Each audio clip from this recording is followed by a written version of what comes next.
Hey everybody, I'm Josh Jackson here at the Paste Magazine headquarters in Atlanta, Georgia, and we're here to talk about Star Wars: Rise of Skywalker. Now, you may have seen that it's not gotten great reviews. As we tape this, it's a 55% on Rotten Tomatoes. Our own reviewer, Andy Crump, gave it a pretty harsh review. I'm joined here today by Garrett Martin, Sean Doyle, Allison Keene to see if we can find anything redeeming in it. Guys, welcome. Hey. Thank you. And first off, is it really this bad? Are people going to leave the theater angry? Not if you're Sean Doyle. I did not leave the theater angry whatsoever. To me, any portal into a Star Wars world is an excellent portal, and I had a lot of fun. I did as well. I left this not really anticipating all of the backlash. A lot of the criticism so far has been, does it fall under the weight of these 8 movies that have come before it, trying to wrap everything up, throwing everything in there, and all of the moments of nostalgia. But if you liked, episode 7, coming back to this world, Force Awakens, it was full of nostalgia. And it's the same kind of thing here where there is a ton of fan service.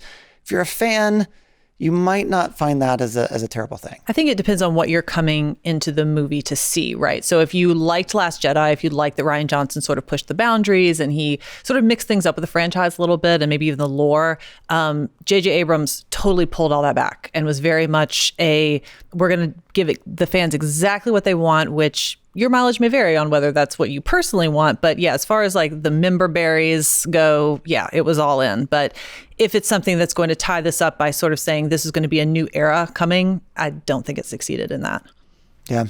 There were some wonderful moments, I thought, in this movie where you have Rey and Ben or Kylo Ren fighting We're going full space. Spoilers on this? What are we saying here? No, I just we'll keep it without giving plot lines away. But there, it does. If you've seen the preview, you know that it introduces some new characters that I thought were pretty enjoyable. There's going to be some good toys out of this one, as there always are. I think that's a thing, though, and I think that's a lot of the criticism, that it feels like Disney is marketing Star Wars to you in this movie. You feel like, oh, there are all these new stormtroopers, there are all these new outfits, all these new ships, new characters, that you can just see the new merchandising lines coming out. How is that different from the history of Star Wars, though? That's the point I was making to Josh earlier before we got on this right now, is that if you look back at George Lucas, the only thing that he wanted to keep for sure to get the original Star Wars made, that he kept full retaining rights on, was toys. Which is smart. Which is very smart. Why? Because he made the freaking movies to sell toys. And I'm not saying I'm not knocking any of the movies in any way, because I love them, but as far as leaving this film, wanting to play with the toys out of this film, yes, I did want to do that. The new droid Dio, who's a tribute to Ronnie James Dio. I'm really excited to somehow get my hands on one of those Dio toys.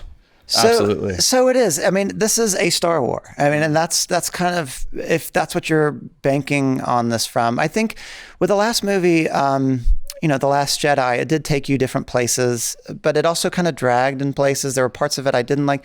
This felt like a Star Wars. It felt like with all the good and bad that you get from that. It is formulaic. It is marketing driven.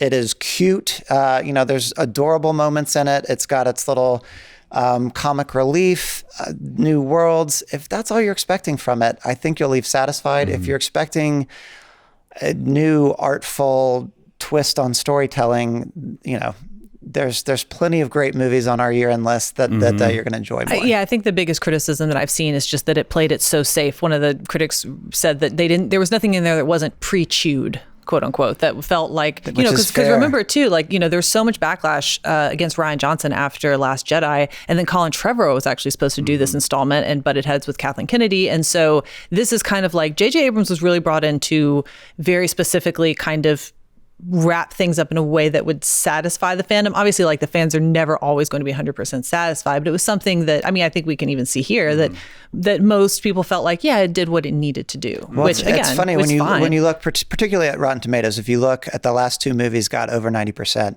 critical approval. I don't think this one is such a stretch from those. And the fans, particularly on The Last Jedi, there's a lot of fan hatred for that. And this seems like a reaction to that. I do think it may be a little more popular with fans. I mean, we'll see very soon here as this opens nationwide and worldwide. But yeah, there you have it. It's going to be up to you to decide. Is this the ending that you wanted? It's certainly an homage, I think, to the last 42 years of Star Wars. I mean, there's no question about that. And yeah, it's very much, I think, about what you're looking to get from it and how that feels coming out of it. If you like that Star Wars is a fun, dumb space adventure for kids, you'll like this because it's a fun, dumb space adventure for kids. Yeah. And it's you a great time. You might like The Mandalorian even more. So we've all got that to look forward to. There's no Baby Yoda in this. So I was going to say that basically every Star Wars anything TV show or movie that has come out since the prequel trilogy and the original trilogy are just windows into a world that George Lucas imagined and lived in. And all those windows are have different levels of clarity. And to me, this is the second clearest window into that world that we have right now outside of The Mandalorian, which is possibly the clearest window into that world. But I don't know. To me, this does such a good job of capturing a lot, you know. There you have it. Well, thank you guys so much for weighing in here, and enjoy your Star Wars.